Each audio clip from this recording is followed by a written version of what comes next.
Graça e paz, povo do Senhor. Que a graça do Senhor nos renove, nos dê oportunidade agora de compartilharmos das riquezas do reino do Senhor e também de trazer à nossa mente e coração motivos de gratidão e de despertamento na missão que Ele nos deu, mas também de nos sentirmos pertencentes a este povo que Ele mesmo chama, escolhe, capacita, e Ele mesmo vai conosco. Eu quero agradecer à igreja, na pessoa do nosso reverendo Rubens, um colega na área de capelania, atuamos juntos no Conselho Presbiteriano de Capelania, e também agradecer às irmãs, especialmente dessa comunidade, que me receberam tão bem, receberam a nós que estamos vindo de fora, e dizer da nossa alegria de estar aqui, e agradeço sinceramente cada detalhe, cada cuidado, cada palavra, abraço, sorriso, aquele coração achegado que a gente vê nos olhos, sem nunca termos nos encontrado antes. Isso é só Deus que faz no amor de Cristo. Muito obrigada, irmãos, pela oportunidade de estarmos juntos. Quero também trazer um abraço da nossa igreja. Eu sou membro da Igreja Presbiteriana da Glória. Vejam que bênção, irmãos, eu moro no Espírito Santo, trabalho em Vitória, moro na Glória e nem morri ainda. Isso é bom demais, né? Não, para mim o reino de Deus já chegou. É claro que é já, mas ainda não. Mas eu já estou nessa proposta de caminhar no Senhor, né? E é uma situação assim que me revigora, né? E quero já nessa oportunidade convidá-los para que estejam conosco no Espírito Santo. É um lugar muito bom, tem umas praias muito boas e eu, como mineira, sou meio que embaixadora de lá, né? Então, quero convidar vocês para uma reflexão que vai direcionar esta fala nessa tarde.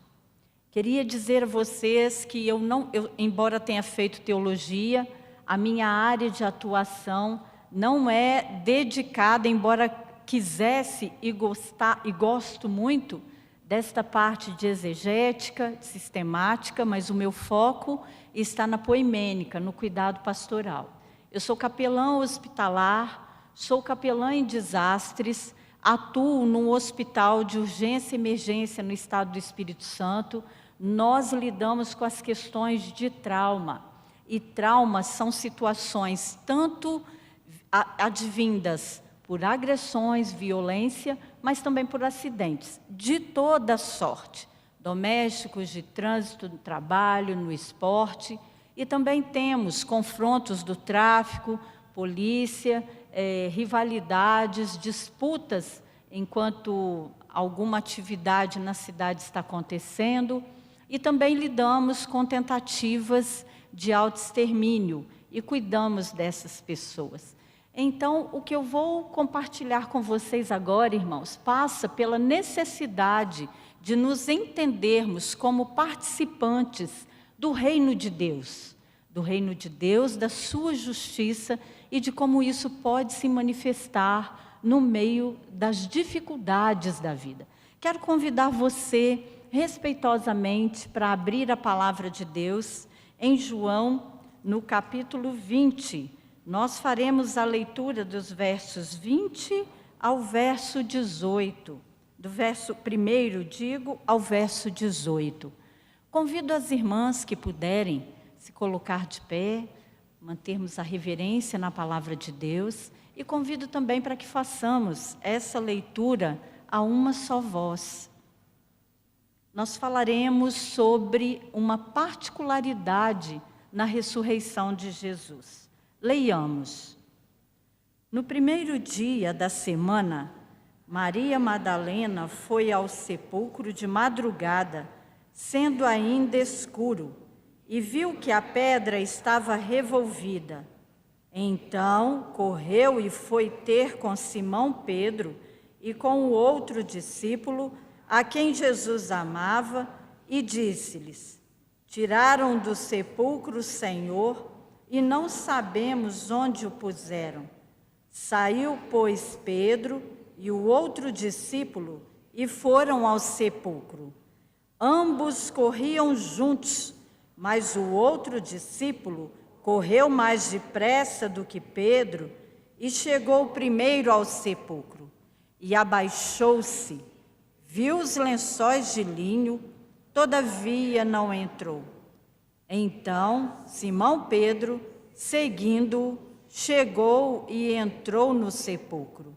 Ele também viu os lençóis e o lenço que estivera sobre a cabeça de Jesus, e que não estava com os lençóis, mas deixado no lugar à parte.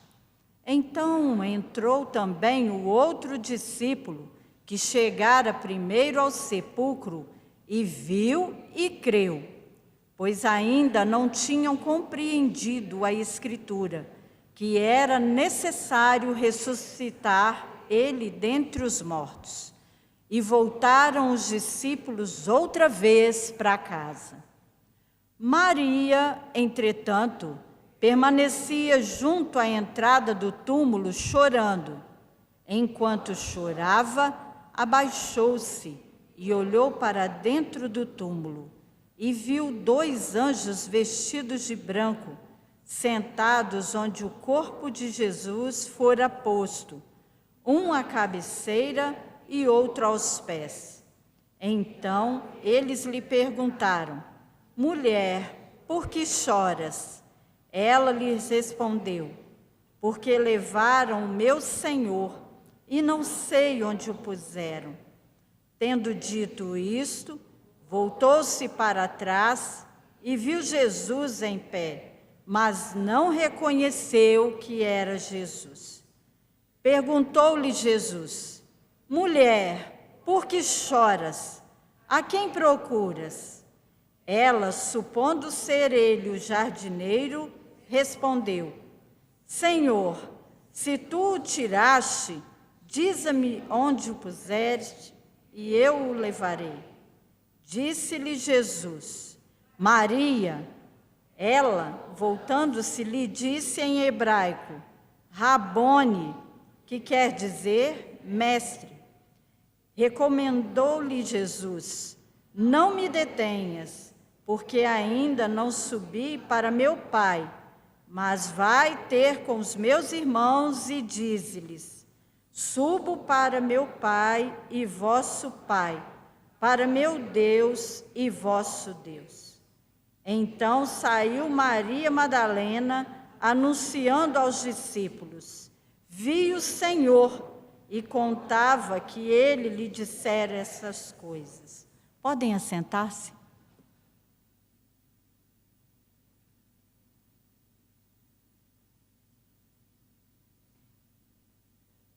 Neste contexto em que a palavra de Deus registra uma situação tão diferenciada, nós podemos observar 2 perfis de pessoas. Os discípulos, no sepultamento de Jesus, estavam em casa.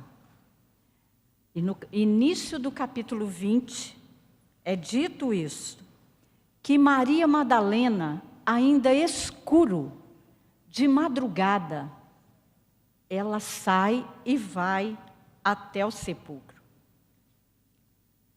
É curioso isso, irmãos e irmãs, porque nós muitas vezes, diante de algumas situações de dificuldades, especialmente em perdas e luto, e quando nós falamos luto, nós não dizemos apenas quando alguém morre, quando a vida biológica se extingue, mas luto se faz em todas as situações de perdas da nossa vida.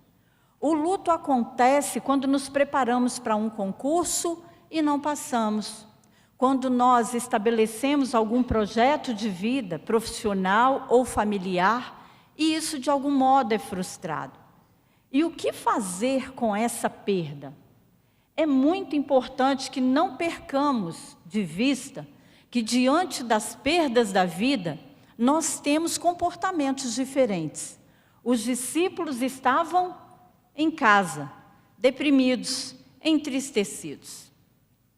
E Maria Madalena, provavelmente a mulher da insônia, a mulher que não conseguiu dormir direito, a mulher que andava agitada de um lado e para o outro, a mulher que não conseguiu esperar o sol nascer, e como se a ansiedade tomasse conta dela também. É certo que a ansiedade ela tem um outro polo, que é exatamente a depressão. Devido às inquietações de alma, Maria Madalena pensava alto e se angustiava. Provavelmente Maria Madalena roía as unhas. O que vocês acham de uma mulher na cultura judaica que sai de casa de madrugada para ir a um sepulcro? É um comportamento comum? É? De jeito algum. E ela não se dando conta, na ansiedade da alma, na inquietude da alma, na tristeza da alma, de ver o seu Senhor morto, de ver o seu Senhor sepultado. E ela fazendo muitas perguntas, ela sente necessidade de ir ao sepulcro. O curioso é que chegando lá, ela foi ao sepulcro ainda de madrugada e viu que algo estava errado. Ó, mulher sábia. Chegou lá, percebeu que, isso aqui não está legal não, a pedra está fora do lugar. E ela corre para casa de volta, avisa Pedro, e aqui o texto fala do discípulo ao qual Jesus amava, João, provavelmente pelas características de relacionamento, né? Ela avisa os dois. E Pedro e João saem correndo para verificar o que acontece ali. E João passa na frente de Pedro, chega, dá uma olhada, abaixa-se e não entrou também. Mas ele viu os lençóis de linho, não viu o corpo do Senhor. E Pedro chegando, lugar de autoridade, o discípulo mais, vamos dizer assim, mais de tomar frente das coisas, né? Embora não corresse tão bem quanto João, não era muito atleta, mas João era. Mas eles têm esse lugar de respeito. Um dá o lugar para o outro. Um respeita o posicionamento do outro. E Pedro entra no verso 6, chegando ao sepulcro. Viu os lençóis, o lenço que estivera sobre a cabeça de Jesus e que não estava com os lençóis, mas deixado no lugar à parte. Provavelmente você que conhece as tradições cristãs, um pouco das judaico-cristãs, já tem ouvido falar que deixar um lenço à parte na cultura judaica depois da hospedagem, significa que gostou da hospedagem, ou pelo menos, ainda que não tenha gostado, mas é uma promessa de que vai voltar, de que estará lá de novo. É um código social. E Jesus deixou esse lenço à parte, promessa de retorno. No verso 8 diz que então entrou o outro discípulo que chegou primeiro, viu e creu, ou seja, Pedro entrou, depois João entrou, constatou isso, mas não se lembraram da promessa da ressurreição. E para onde foram? Voltaram para casa. E Maria Madalena? Maria Madalena ficou lá e chorava. E aí, queridas, eu queria lembrar a você. Há situações na nossa vida em que só nos cabe chorar, porque o choro é também uma oração. E aquele que chora, não sei se você já teve essa impressão, quando algo nos angustia, a angústia é aqui no peito, parece que tem uma pedra, um peso aqui, na altura do peito de todo ser humano. E é curioso porque quando estamos angustiados, nos falta o ar é cortado. E automaticamente, qual é o movimento que fazemos? A gente busca o ar e eleva nosso pescoço, nossa traqueia, e os nossos olhos são voltados para os céus. O nosso corpo tem uma resposta biológica e espiritual de clamar por aquele que pode nos dar o ar, aquele que nos dá a vida, aquele que nos dá o sopro vivente. E espírito significa isso, significa vida, vento, significa movimento. O espírito é isso. Quando nós temos o peito inflado de graça e misericórdia, nós automaticamente nos acalmamos. E eu quero lembrar você, Salmo 121, verso 1, que diz lá: eleva os olhos para os montes, de onde me virá o socorro? O meu socorro vem do Senhor que fez o céu e a terra. Provavelmente esse salmo não foi escrito porque Davi estava no momento de contemplação da natureza. Ele estava com a alma angustiada. E o sentido do salmo é este: eleva os olhos para os montes. De onde me virá o socorro? O meu socorro vem do Senhor que fez os céus e a terra. E todas as vezes que nós choramos, nós perdemos o foco de toda a nossa realidade.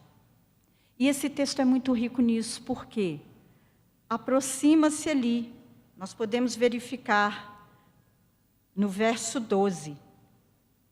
E viu 2 anjos vestidos de branco, sentados onde o corpo de Jesus fora posto, um à cabeceira e outro aos pés. Então perguntaram: mulher, por que choras? Ela lhes respondeu: porque levaram o meu Senhor e não sei onde o puseram. Ela viu anjos, mas os olhos estavam cheios d'água. Logo depois, no verso 14, tendo dito isso, voltou-se para trás e viu Jesus. Ela viu Jesus, o seu Rei, Senhor, Salvador, aquele que a perdoou, que a deu um novo caminho, um novo jeito de viver, esperança eterna, mudou a sua cosmovisão completamente, mas com os olhos cheios d'água, ela não reconheceu o seu Senhor. E aí, queridos, eu quero trazer à sua memória uma coisa que é bastante importante. É o que diz exatamente Lamentações 3:21. Quero trazer à memória o que me pode dar esperança. Quando os nossos olhos estão cheios d'água, nós não vemos a realidade tal qual ela é. Nós vemos a realidade distorcida. E é no meio do sofrimento que nós geralmente falamos assim: a vida não presta, ninguém me ama, eu estou sozinho, agora tudo acabou, porque a nossa realidade está distorcida pelas lágrimas, pelo sofrimento, pela incompreensão e as circunstâncias mesmo da vida e do mundo. Mas aí a gente traz à lembrança algo que a gente experimenta muito no hospital. Um dos últimos sentidos da nossa existência biológica que se apaga é a audição. Então, a primeira coisa que eu gostaria de lembrar a você, seja qual for a situação que você estiver, lembre-se disso: o Senhor é seu pastor, nada te faltará. E Ele vai falar, e você vai ouvir a sua voz. Mesmo que as circunstâncias tentem nos cegar, mesmo que as circunstâncias sejam imensuravelmente complicadas, mesmo que catástrofes nos abatam, os salmos dizem muito isso. Ainda que a terra não floresça, como diz Abacuque, que a vide não dê o seu fruto, nem haja ovelhas no pasto, todavia eu me alegrarei no Deus da minha salvação. E eu quero abrir um parêntese aqui agora. Há muita confusão hoje sobre emoções e sobre valores espirituais. E eu quero lembrar a você que em Gálatas, capítulo 5, 22, há um texto maravilhoso que nos dá clareza sobre o fruto do Espírito. E é curioso porque está no singular, é o fruto. É como se fosse, por exemplo, Lá a gente gosta muito de mexerica, né? Limão, fruta cítrica, assim, no calor, então é bom, né? É como se fosse, se a gente considerar uma fruta qualquer, casca, o líquido, sumo, as fibras, os nutrientes, a semente. E o fruto do Espírito, segundo Gálatas 5:22, é amor, alegria, paz, bondade, benignidade, mansidão, domínio próprio. E fecha assim o verso: e contra essas coisas não há lei. Prestem atenção, quanto mais valores espirituais, quanto mais do fruto do Espírito na nossa vida, melhor reagimos ao sofrimento. Porque nas contingências da vida não tem como nós dizermos que não vamos sofrer. O reverendo Jorge Canelhas, um querido capelão também, saudoso, ele dizia assim: Deus tem muitos filhos. Todos eles conheceram o sofrimento, só um não pecou. Ou seja, até Jesus conheceu o sofrimento. Então, não vá atrás de promessas que dizem que vão tirar todo o seu sofrimento. Aquele que pode cuidar de tudo em tudo, o Senhor, Ele vai nos curar, nos libertar. Vamos ver grandes milagres, grandes transformações. Mas a vida, ela traz em si, até por consequência da queda, a questão do sofrimento. A terra sofre por causa do pecado. As criaturas sofrem em nós. E eu queria agora lembrar a você que quanto mais valores espirituais na nossa alma, menos sofrimento. E o sofrimento, ele pode ser amplificado pelo pecado, pela culpa, pelo medo, a ansiedade, pela angústia, por tudo isso e muito mais, quando não depositado, não canalizado no lugar certo. E a graça do Senhor que nos potencializa, nos chama a uma realidade. E eu queria lembrar o que diz John Stott sobre isso. Ele diz assim: o primeiro passo para nos tornarmos seguidores de Cristo é a admissão humilde de que precisamos dele. Nada nos distancia mais do reino de Deus do que nosso orgulho e a nossa autossuficiência.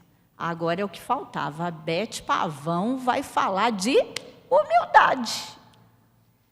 Queridos, Pavão é um sobrenome que eu adquiri do meu casamento. E eu louvo ao Senhor que estou casada há 30 anos, bem casada, 2 filhos.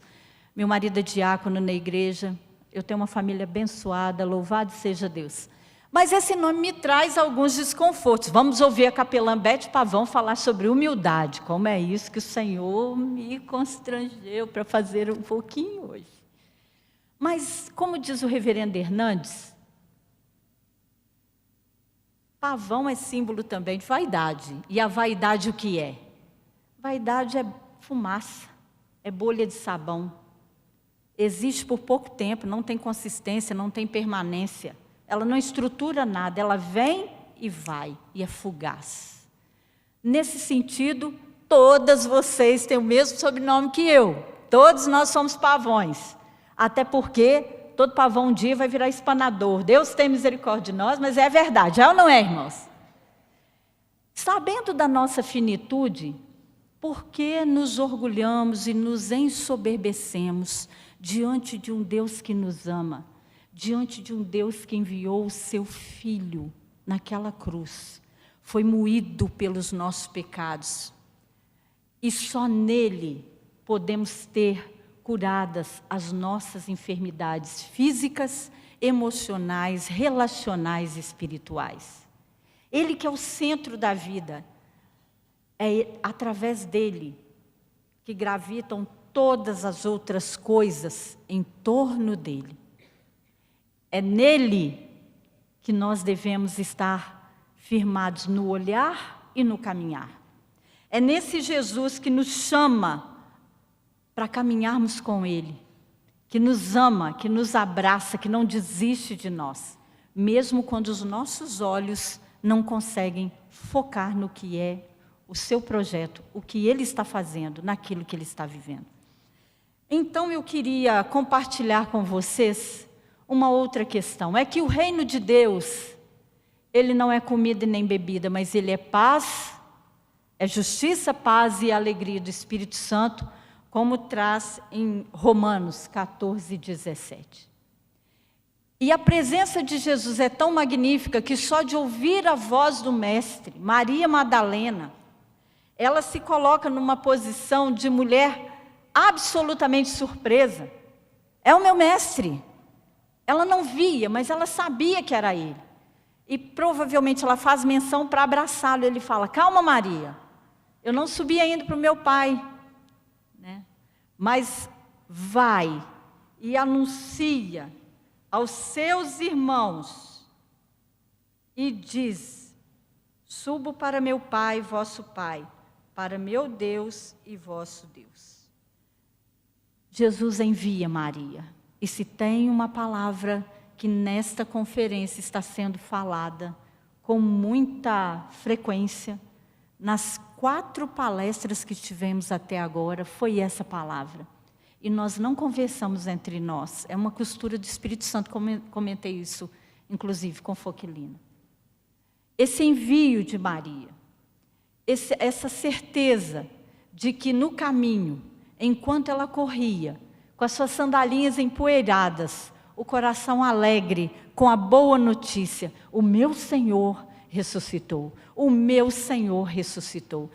Eu tenho a notícia que vai transformar a vida da humanidade. O meu Senhor ressuscitou. Então eu quero animar você, mulher, seja qual for a sua idade. Você é serva de Deus. Você que é homem e é servo de Deus também. Você que não sabe muito bem se serve a Deus ou não, veio aqui a convite de alguém, talvez até para não desagradar, que há um Deus que nos ama profundamente. E não há sofrimento, não há dor, não há tempestade que Ele não possa acalmar. Ele é o Deus do céu, da terra, do mar. Ele conhece a nossa vida. Ele conhece a sua vida, a sua história. Ele conhece o futuro. E se tem algo que me dá paz, gente querida, é que no final do meu dia o Senhor estará lá. Que no final da minha vida o Senhor estará lá. E isso precisa trazer um conforto para nós. Por quê? Porque o reino de Deus já chegou. Não temos em plenitude, mas vai chegar o dia. Então a sua vida, a minha vida, pode ser um grande instrumento de Deus, um grande marco nas mãos do Senhor, seja qual for o seu perfil. Nós temos pessoas de diversos perfis aqui. Mas nas atividades que desenvolvemos, nós podemos sim transmitir a graça do Senhor. Como capelã, em áreas diferentes, quem abre o meu guarda-roupa, especialmente a parte dos calçados, eu não sou assim, não tenho coleção de calçados, eu sou até bem simples, mas eles são diferentes. Então eu tenho rasteirinha, eu tenho um chinelo para o dia a dia, tenho uma bota para desastre, tem um sapatinho de salto para ir à igreja presbiteriana, né, irmãs? Tenho tênis, que é bem confortável também. Mas a gente não pode se esquecer que o que Deus quer de nós é que a gente use os nossos calçados, preparados com o Evangelho da paz, para que onde estivermos, a mensagem da paz chegue. Porque nós recebemos o ministério da reconciliação entre nós e Deus, há um único que importa que nós adoremos, que nós sirvamos, que é o Senhor Jesus. Eu quero compartilhar com vocês agora, vou pedir a ajuda do Diego. Ele vai mostrar uma imagem? Eu gostaria de trazer um testemunho de uma pessoa que sofreu muito e com uma doença grave. Nós estamos no mês de outubro e esta é a primeira conferência de mulheres reformadas.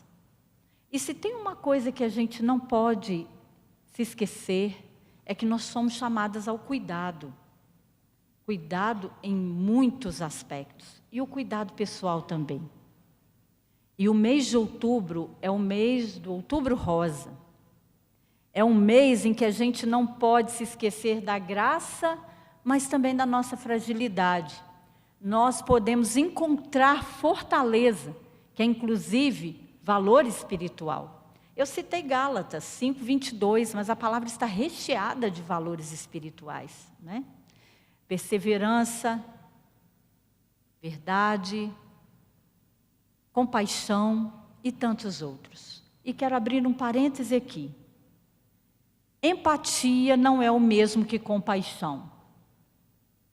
Empatia é aquele momento em que você pega o celular, vê uma notícia, por exemplo, a guerra lá em Israel ou o desastre no Nepal, e você fica apavorado com as notícias, faz aquela oração, meu Deus, tem misericórdia, põe a tua mão, dá livramento, ajuda-nos se for possível ajudarmos alguém e tal, e você se levanta, vai beber água, come alguma coisa, volta, pega o celular de novo, e aí você vai ver outra notícia, e a vida vai te absorvendo, e você já esqueceu do problema lá.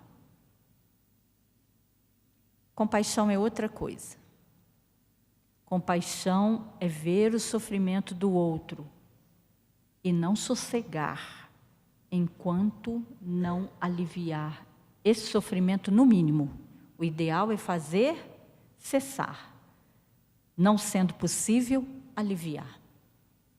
E Jesus foi homem de compaixão, compassivo.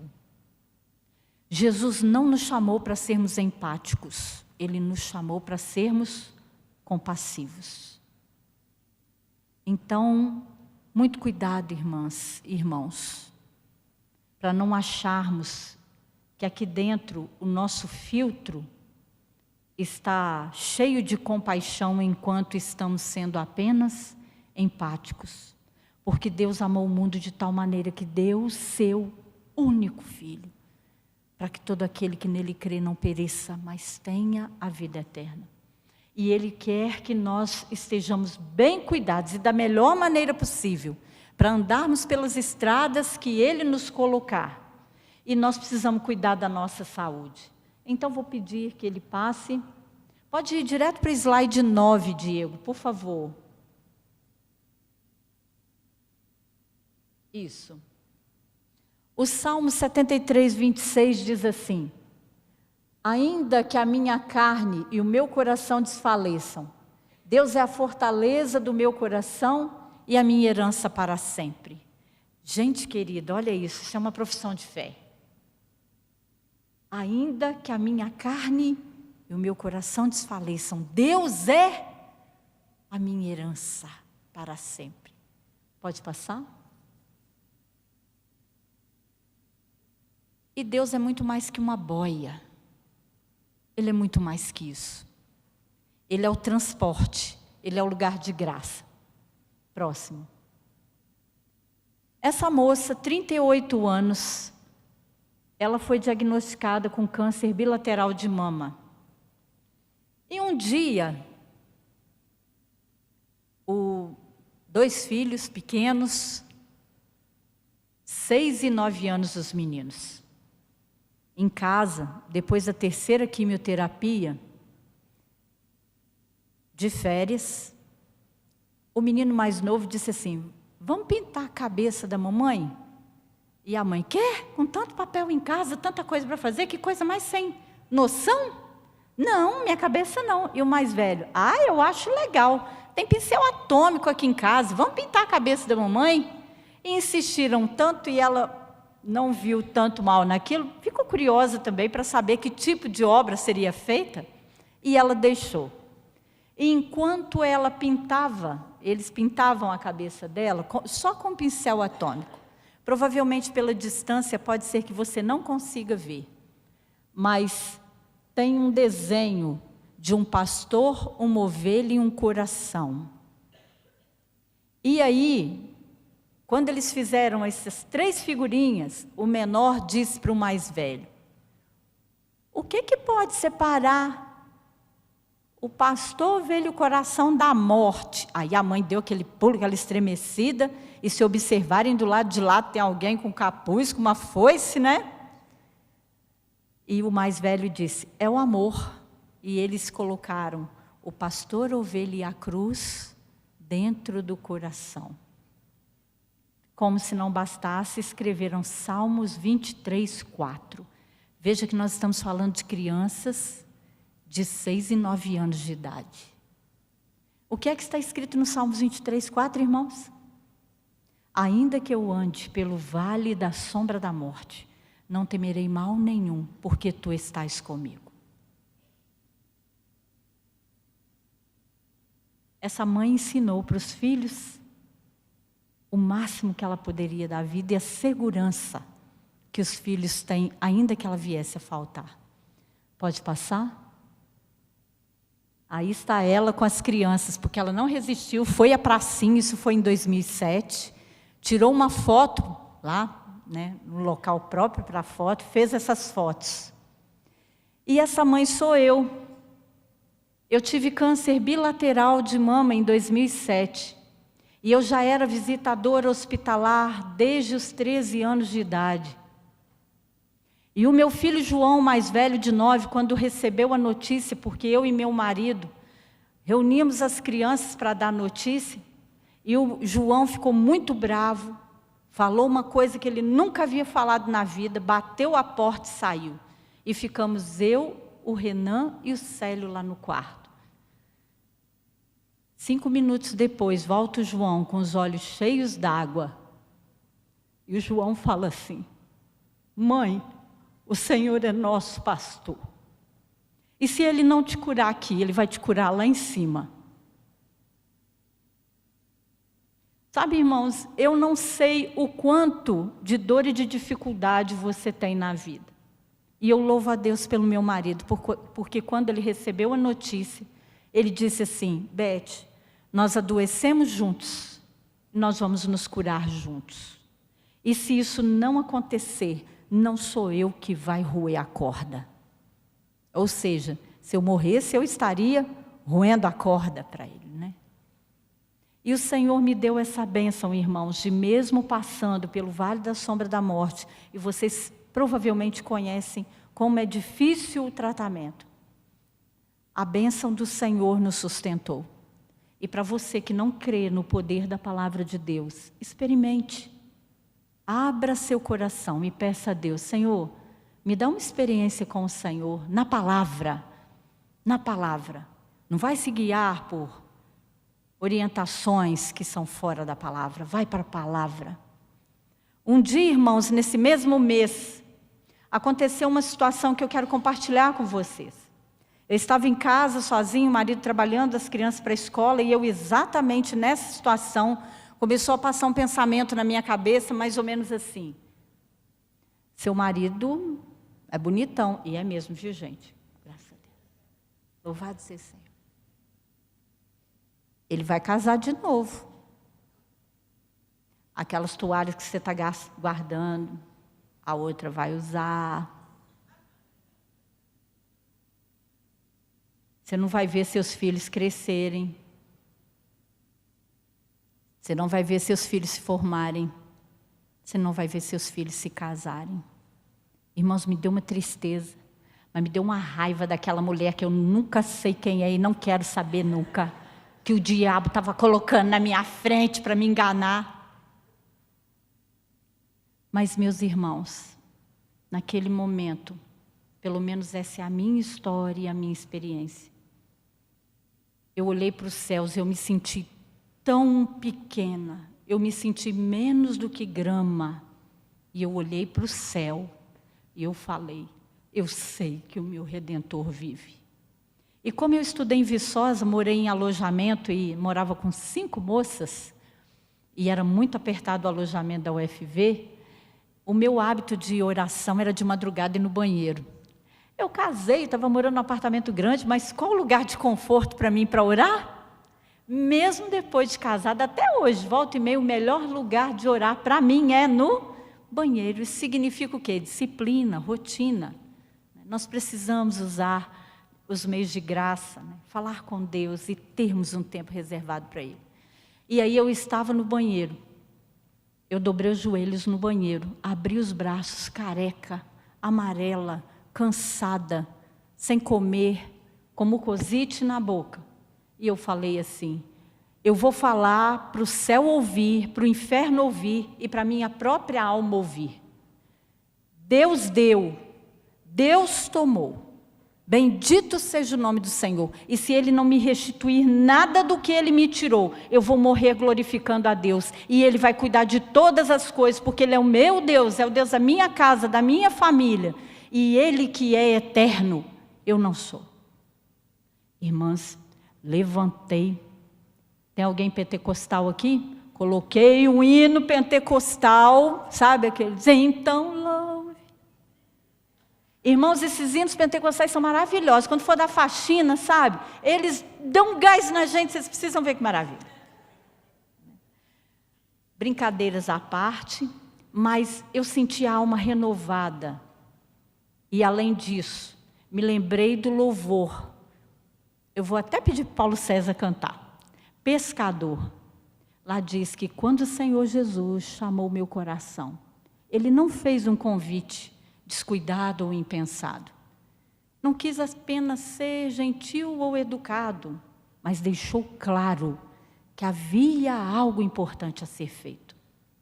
E depois que eu tive esse tratamento de câncer em 2007, eu conheci a Eleni. Ela foi a Vitória dar uma palestra. E eu conheci a Eleni em Vitória, neste estado aí. E Eleni, eu falei para ela que era visitadora hospitalar e que eu gostaria de ter sido capelã, né? E ela disse assim, Beth, se for propósito do Senhor, Ele pode te curar e Ele pode te trazer para ser capelã treinada pela ACS. Em 2008, irmãos, eu estava no nível 1 da capelania e eu fui recebida com muita alegria pela equipe da capelania de São Paulo. Depois disso, fiz especializações. Depois disso, fiz capelania em desastres. Depois disso, fiz teologia. Depois disso, eu fui trabalhar neste hospital de urgência e emergência.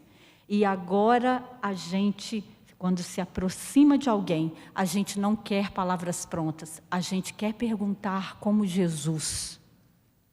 Por que choras? Nós precisamos ouvir das pessoas quais são as suas dores e não intuir. Nós precisamos dar lugar para que essa fala venha e que aquilo que está no fundo brote, para que assim encontremos pelas ferramentas e confiança que o Espírito Santo de Deus há de nos usar para o bem, nem que seja no silêncio, nem que seja só no abraço, só em dar a mão, mas ali pode vir regado da presença e da graça do Senhor. Eu quero que você, neste momento, pare um pouquinho e pense na sua vida. Pode ser que você tenha uma dor, uma dificuldade, não necessariamente como eu tive esse episódio de câncer em 2007. Pode ser que a gente tenha vencido muitas batalhas e pode ser que tenham ainda muitas para vencer. Por exemplo, em 2022, na troca das próteses, eu fui diagnosticada com câncer de novo. E em 2022, eu fiz o tratamento outra vez e mais pesado. E o que o Espírito Santo de Deus colocava no meu coração é: o Senhor está comigo e Ele pode fazer novas todas as coisas. Eu não sei se eu vou morrer de câncer, sabe, irmãos? E não estou preocupada com isso. No momento, sem metástases, seguindo meus exames e tratamentos. Mas fique o alerta, cuide de você. O diagnóstico precoce é muito abençoador. Deus deu sabedoria às pessoas. E isso não é só em relação ao câncer de mama. E isso não é só para mulheres. Homens também, claro, em proporção muito menor, podem desenvolver câncer de mama. Cuide de você, estimule a sua colega, a sua amiga, vá junto, esteja presente com alguém que esteja experimentando um caminho de dificuldade. Mas não se esqueça, quanto mais cheio estiver o nosso coração da palavra, da graça, da comunhão do Senhor, de valores espirituais, menos sofrimento. Não vai zerar o sofrimento, só quando chegarmos lá, né? Mas Ele está preparando para nós um lugar em que o seu reino e a sua justiça serão estabelecidos plenamente. E nós não precisaremos lidar com tantas dificuldades que nós lidamos aqui. Pode passar o próximo slide, por favor? Se tiver fechado, pode deixar, Diego. O próximo. Aqui estão os meninos, 5 anos depois, fazendo música no corredor. Um bem magrinho, que é o João, segurando a flauta transversa, que eu acho que é o instrumento que mais parece com ele, né? O Renan tocando violino, Célio violão, e eu como capelã no Hospital Estadual Central naquele período. E o próximo slide, eles tocando na UTI, fazendo música no corredor. Pode ser que você não encontre muito, não sabe ainda o que fazer. Mas Deus tem um caminho para você, uma coisa é certa. Deus pode te usar no dom que você tiver, que Ele mesmo te deu, para coisas extraordinárias, meios comuns, meios ordinários, para fins extraordinários. Que a graça do Senhor nos renove, que o Espírito Santo de Deus, este que conhece o nosso coração, que possa nos dar a convicção de que venha o que vier, assim como foi com Maria Madalena, que não nos acomodemos, mas que a gente possa se cuidar na palavra, na comunhão, e nos tornarmos pessoas realmente frutíferas, enviadas pelo Senhor, e não desprezarmos as oportunidades que temos. Que Deus nos abençoe e nos renove. Amém? Eu vou convidar você a ficar de pé agora. E nós vamos fazer uma oração. Quem puder, quem não puder, está tudo certo. E eu gostaria de pedir ao Senhor que renove em nós essa certeza de que Ele nos basta, de que Ele é suficiente, de que o mundo está em situação difícil e que nós não podemos nos encolher e voltarmos para as nossas casas e chorarmos apenas as nossas tristezas ali. Nós precisamos de mais Maria Madalena no mundo, mais Marias Madalenas. E que o Senhor nos dê graça e coração humilde para entendermos que Ele é quem faz todas as coisas. Amém? Vamos orar?